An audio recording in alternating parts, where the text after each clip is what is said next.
गाय के नाम पर दो आदिवासी नौजवानों की हत्या कर दी गई थी, जिसमें बजरंग दल का हाथ बताया गया था।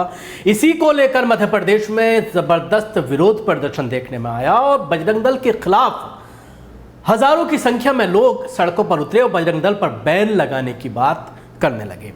हम लगातार इस पूरे मामले को लेकर लगातार इस तरह की बात करते हैं कि ये जो एक नई परंपरा जो चालू हुई है कि किसी को भी गाय के नाम पर या जय श्री राम ना बोलने के नाम पर हत्या कर दी जाए, उसकी या लिंचिंग कर दी जाए, ये ट्रेंड जो बढ़ता जा रहा है, इसके खिलाफ एक बड़ा वर्ग सड़कों पर उतरने लगा है और कहीं ना कहीं इस तरह की हिंदूवादी तंजीमों के खिलाफ ये आवाज़ उठने लगी है कि अब इन तंजीमों के ऊपर बैन लगाया जाए, क्योंकि ये लोग कानून को अपने हाथों में ले रहे हैं। इस पूरे मामले में जिस तरह से मध्य प्रदेश पुलिस ने लीपापोती करने की कोशिश की, जिस तरह से इस पूरे मामले में शुरू में जो चीज़ें सामने आई, उसके बाद मध्य प्रदेश के गृह मंत्री उसको नकारते हुए नजर आए।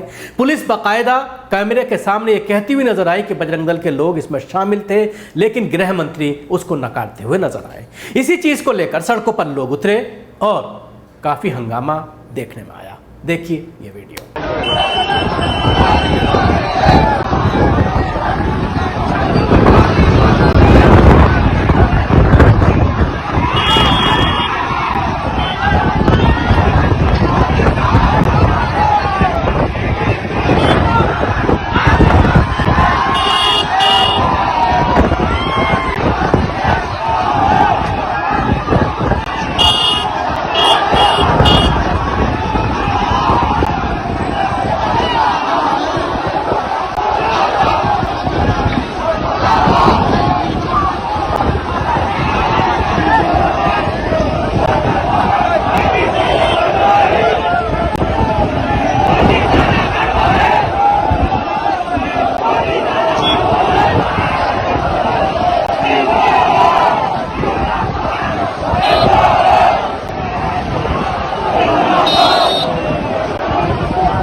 तो देखा आपने किस तरह से हजारों की संख्या में लोग सड़कों पर उतरे हैं और विरोध प्रदर्शन किया जा रहा है।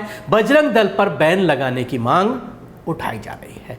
देश भर में लगातार हो रही मॉब लिंचिंग पर कड़ी कानूनी कार्रवाई नहीं होने से यह सिलसिला थम नहीं रहा है। 2-3 मई की रात को सिवनी जिले के सिमरिया गांव में गौकशी के आरोप में 3 आदिवासियों की भीड़ ने घर से खींचकर पिटाई की, जिसमें से 2 आदिवासियों की मौत हो गई। इस घटना से मध्य प्रदेश का पूरा आदिवासी क्षेत्र आक्रोशित है।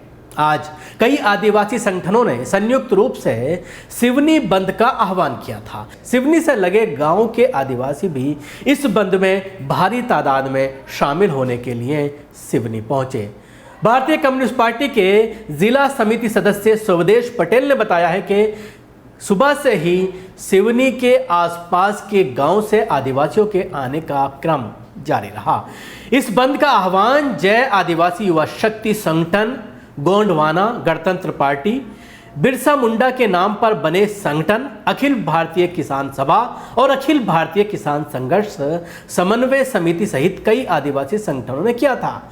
अखिल भारतीय किसान सभा के संयुक्त सचिव बादल सरोज ने कहा कि इस हत्याकांड में लिप्त सभी अभियुक्तों की गिरफ्तारी कर विशेष न्यायालय गठित कर उसमें लगातार सुनवाई करके जल्द से जल्द उन्हें अधिकतम संभव दंड दिया जाए। इस तरह के उन्मादी वातावरण बनाने के जिम्मेदार सभी तत्वों संगठनों की शिनाख्त कर उनके खिलाफ कानूनी कार्रवाई की जाए। दोनों मृतकों के परिवारों को 1-1 करोड़ रुपए की सहायता राशि प्रदान की जाए। साथ ही उनके परिवार के एक सदस्य को स्थायी सरकारी नौकरी दी जाए।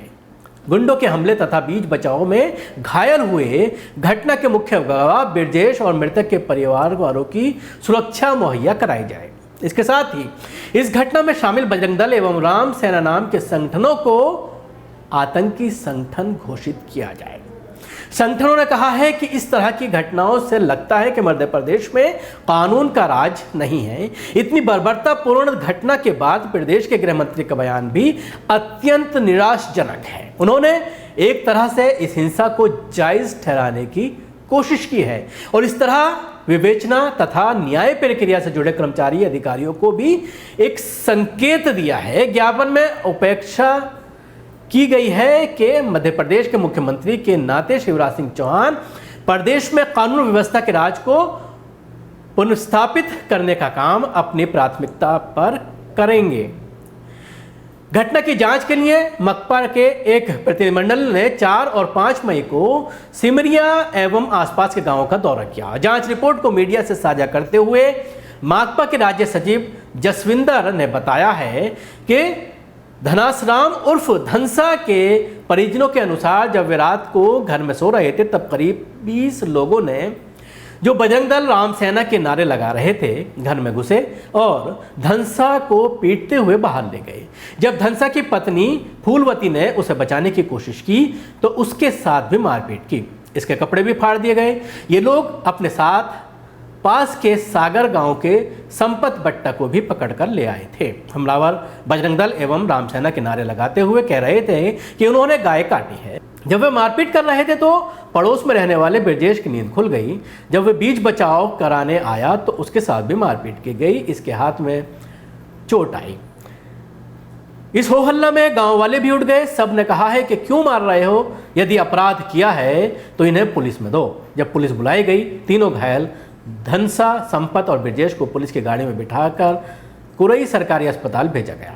गांव वालों और परिजनों का कहना है कि धनसा और समता भी बिना सहारे के पुलिस की गाड़ी में बैठे वे घायल थे, लेकिन जब उनकी स्थिति से ऐसा नहीं लग रहा था कि उनकी मौत हो जाएगी। कुरई अस्पताल में उपचार के दौरान उनकी मौत हो गई। आज प्रशासन को सौंपे गए ज्ञापन में कहा गया है कि परिजनों एवं गांव वालों से चिंतनीय जानकारी मिली है कि धनसा और संपत को पुलिस हिरासत में ही पिटाई की गई है। धनसा मजदूर थे और गांव वालों के अनुसार शांति प्रिय व्यक्ति थे। उनके खिलाफ किसी भी पुलिस थाने में कोई आपराधिक मामला दर्ज नहीं है, ना ही गांव में उनका कभी किसी से कोई झगड़ा हुआ था। दूसरे मृतक संपत बिट्टी सागर गांव का रहने वाला थे और वहां भी वो भी मजदूरी ही करते थे। संपत के खिलाफ भी 4/210/21 का एक ही मामला दर्ज है जो अभी विचाराधीन है। घटना की रिपोर्ट इस हादसे में घायल ब्रजेश ने ही कराई थी। सुबह 7:32 पर की गई थी। ब्रजेश ने 6 नामजद आरोपियों के खिलाफ करीब 15-20 अज्ञात लोगों की रिपोर्ट लिखवाई है। इन सबका संबंध बजरंग दल, आरएसएस, राम सेना और विश्व हिंदू परिषद से है। आरोपियों के फोटो वाले होर्डिंग्स और भाजपा नेताओं के साथ इनके फोटो भी लगे हुए हैं। प्रतिनिधिमंडल के अनुसार स्थानीय प्रशासन दबाव में काम कर रहा है। पुलिस ने सिमरिया गांव से 20 किलो मांस जब्त करने का दावा किया है, जबकि गांव वालों का कहना है कि किसी भी घर से कोई भी मांस बरामद नहीं हुआ है। पुलिस ने 2 एफआईआर दर्ज की हैं। एक एफआईआर तो ब्रजेश की ओर से है, जबकि दूसरी एफआईआर बादल पार पुलिस चौकी के एएसआई की ओर से कराई गई है, जिसमें समय का कोई भी उल्लेख नहीं है। उसमें कहा गया है कि शेरा राठौर ने उन्हें फोन पर जानकारी दी कि सिमरिया में गौमांस पकड़ने की सूचना प्राप्त हुई है। मौके पर पहुंचकर पता चला कि राम सेना के सदस्य 3 लोगों को घेरे बैठे थे। उनमें से 2 धनसा और संपत अधिक चोटें होने के कारण बेहोश थे। इनसे कुछ दूरी पर प्लास्टिक की बोरी में करीब 20 किलो गौमांस रखा हुआ था। उसमें खून लगी कुल्हाड़ी और हंसिया था। इसमें राम सेना के शेरा राठौर और अजय साहू को गवाह बनाया गया। पहली और दूसरी रिपोर्ट के बीच में विरोधाभास यह है कि जब घटना स्थल पर कई गांववासी थे तो फिर राम सेना के लोगों को ही गवाह क्यों बनाया गया, जबकि वह हत्या के आरोपी हैं। दूसरा, बिना फोरेंसिक जांच के पुलिस ने यह कैसे मान लिया कि गाय का ही वो मांस था, जबकि गांव वालों का कहना है कि मांस बरामद हुआ ही नहीं है। तीसरी बात यह है कि जब पुलिस एएसआई ने स्वीकार किया है कि अधिक चोटों के कारण धनसा और संपत बेहोश थे, तो पुलिस ने उन्हें मारने वालों के खिलाफ रिपोर्ट क्यों नहीं लिखी। जब एफआईआर में ही पुलिस ने राम सेना का उल्लेख किया है, तब गृह मंत्री और पुलिस अधीक्षक का यह कहना कि अपराधियों के बजरंग दल या राम सेना में होने की विवेचना हो रही है। अपराधियों को बचाने की कोशिश है। जबकि राम सेना के प्रदेश प्रमुख ने वीडियो जारी कर इस हत्या की जिम्मेदारी ली है। माकपा नेता जसविंदर सिंह का कहना है कि माकपा ये मांग करती है कि हत्या की जिम्मेदारी लेने वाले राम सेना के प्रदेश प्रमुख पर भी हत्या का मुकदमा दर्ज किया जाए, सारे अपराधियों को पकड़ा जाए और उनके राजनीतिक संबंध और संगठनों को उजागर किया जाए। पुलिस किसी दबाव में आने के बजाय निष्पक्षता से काम करे। पशु व्यापार पर लगा प्रतिबंध हटाया जाए। मृतक के परिजनों को 1-1 करोड़ रुपये मुआवजा और एक सदस्य को स्थायी रोजगार दिया जाए। हम बुलडोजर संस्कृति के विरोधी हैं, मगर अपराधियों के खिलाफ कड़ी कार्रवाई की जाए। उन्होंने ये भी कहा है कि प्रदेश में विभिन्न आदिवासी संगठनों की एक बैठक 13 मई शुक्रवार को भोपाल में आमंत्रित की गई है, जिसमें प्रदेश व्यापी आंदोलन की चर्चा की जाएगी। उल्लेखनीय है कि भाजपा लगातार आदिवासियों को अपनी ओर रिझाने के लिए प्रयास कर रही है। पिछले चुनाव में आदिवासी क्षेत्रों से भाजपा की बड़ी हार हुई थी। इस बार आदिवासियों को अपने पाले में लाने की कोशिश कर रही है, लेकिन सिवनी की इस घटना के बाद भाजपा बैकफुट पर है और कहीं ना कहीं इससे बीजेपी का इलेक्शन में नुकसान हो सकता है। शुक्रिया। आपको हमारी कोशिश कैसी लगी जरूर बताएं। हमारे यूट्यूब चैनल को सब्सक्राइब करना ना भूलें। इसके साथ ही बेल आइकन जरूर दबाएं। अगर आप ये वीडियो फेसबुक पर देख रहे हैं तो पेज को लाइक करें, उसके साथ ही फॉलो भी करें। धन्यवाद।